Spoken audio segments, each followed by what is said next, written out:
नमस्कार दोस्तों, आपका स्वागत है एक बार फिर से हमारे और आपके YouTube channel today word study पर। दोस्तों, हमारा टॉपिक चल रहा था संसद के बारे में। हम एक वीडियो डाल चुके हैं जिसमें हमने राष्ट्रपति जी के बारे में बात की थी। आज हम बात करेंगे लोकसभा और राज्यसभा के बारे में।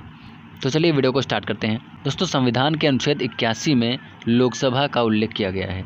लोकसभा को प्रथम सदन, निम्न सदन, लोकप्रिय सदन अथवा अस्थायी सदन आदि नामों से जाना जाता है। अस्थायी यानी कि 5 वर्षों के बाद में यह भंग हो जाता है अपने आप, या फिर राष्ट्रपति के द्वारा इसको कभी भी भंग किया जा सकता है, इसलिए इसको अस्थायी सदन कहा जाता है। आगे बात करते हैं योग्यता के बारे में, यानी कि अगर आपको लोकसभा का सदस्य बनना है तो उसके लिए न्यूनतम योग्यता क्या होनी चाहिए। तो जो यहाँ पर उम्र की बात की गई है तो 25 वर्ष आयु होनी चाहिए कम से कम लोकसभा का सदस्य बनने के लिए। कार्यकाल की अगर बात करें तो लोकसभा का कार्यकाल जो है वो 5 वर्ष का होता है। 5 वर्ष बाद जो है वो चुनाव कराया जाता है लोकसभा का। आगे बढ़ते हैं। लोकसभा में सदस्यों की अगर संख्या की बात करें तो जो लोकसभा है उसमें अधिकतम सदस्यों की संख्या 552 हो सकती है, इससे ज़्यादा नहीं हो सकती है। वर्तमान में जो लोकसभा सदस्यों की संख्या है वो 545 है। राष्ट्रपति आंग्ल भारतीय वर्ग के अधिकतम 2 सदस्यों का मनोनयन करता है। यहाँ पर देखिए, लोकसभा में जो राष्ट्रपति होता है वह 2 सदस्यों का मनोनयन करता है। राष्ट्रपति आंग्ल भारतीय वर्ग के जो है 2 व्यक्तियों को लोकसभा में मनोनीत करता है। आगे हम पढ़ेंगे राज्यसभा में जो राष्ट्रपति होता है वह 12 सदस्यों को मनोनीत करता है। यहाँ पर देखिए, 2001 ईस्वी में संसद द्वारा पारित 84वें संविधान संशोधन विधेयक के अनुसार लोकसभा और जो विधानसभा है इनकी सीटों की संख्या जो है वह 2026 तक के नहीं बदलेगी, यानी कि जो संख्या है अभी वही संख्या 2026 तक रहने वाली है। आगे बात करते हैं कुछ लोकसभा के बारे में, कुछ पॉइंट देखते हैं इम्पॉर्टेंट। लोकसभा के जो प्रथम चुनाव हुए थे वो 1952 में हुए थे। लोकसभा के अध्यक्ष का चुनाव लोकसभा के सदस्य ही करते हैं। लोकसभा में बहुमत दल का नेता जो होता है वो प्रधानमंत्री कहलाता है। लोकसभा का अध्यक्ष अपना जो त्याग पत्र है वह उपाध्यक्ष को देता है।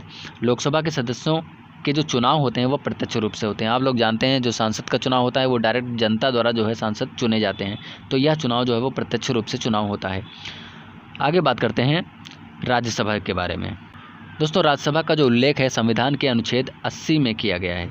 राज्यसभा एक स्थायी सदन है, यानी कि यह कभी भी भंग नहीं होता है, इसको कभी भंग नहीं किया जा सकता है।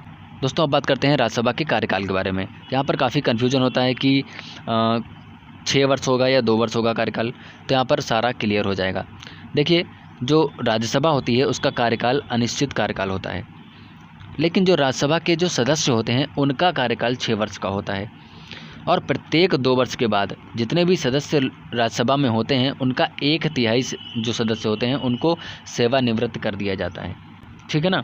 तो यहाँ पर जो है एक बात समझ लीजिए कि राज्यसभा जो है वो कभी भंग नहीं हो सकती है, उसका कार्यकाल अनिश्चित होता है। उपराष्ट्रपति राज्यसभा का पदेन सभापति होता है। अगर कोई व्यक्ति राष्ट्रपति के पद पर नियुक्त होता है तो वह स्वयं ही राज्यसभा का पदेन सभापति नियुक्त हो जाता है।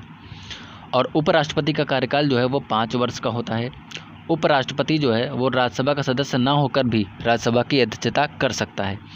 आगे बात करते हैं। सभा के सदस्यों की जो अधिकतम संख्या है वह 250 हो सकती है, लेकिन वर्तमान में राज्यसभा के सदस्यों की संख्या 245 है। इनमें से अभी मैंने ऊपर बताया कि राष्ट्रपति जो है वो राज्यसभा में 12 सदस्यों को मनोनीत करता है। ये ऐसे व्यक्ति होते हैं जिन्हें कला, साहित्य, विज्ञान, समाज सेवा के क्षेत्र में विशेष अनुभव है। आगे बात करते हैं योग्यता के बारे में। राज्यसभा का सदस्य बनने के लिए न्यूनतम जो आयु है वो 30 वर्ष होनी चाहिए। यहाँ पे कुछ पॉइंट देखते हैं महत्वपूर्ण। राज्यसभा के जो प्रथम सभापति या उपराष्ट्रपति थे वो थे सर्वपल्ली राधाकृष्णन। राज्यसभा का सभापति अपना त्यागपत्र जो है वह राष्ट्रपति को देता है। दोस्तों, उम्मीद है आपको ये वीडियो पसंद आया होगा, सारी चीज़ें अच्छे से समझ में आई होंगी। दोस्तों, वीडियो को अच्छा लगे जरूर बताइए कमेंट के माध्यम से, और अगर पहली बार आए हैं हमारे चैनल पर तो हमारे चैनल को सब्सक्राइब कर लीजिए, today word study YouTube channel को, ताकि आने वाली वीडियोज़ आप मिस ना करें। मिलते हैं एक नई वीडियो के साथ, तब तक के लिए नमस्कार।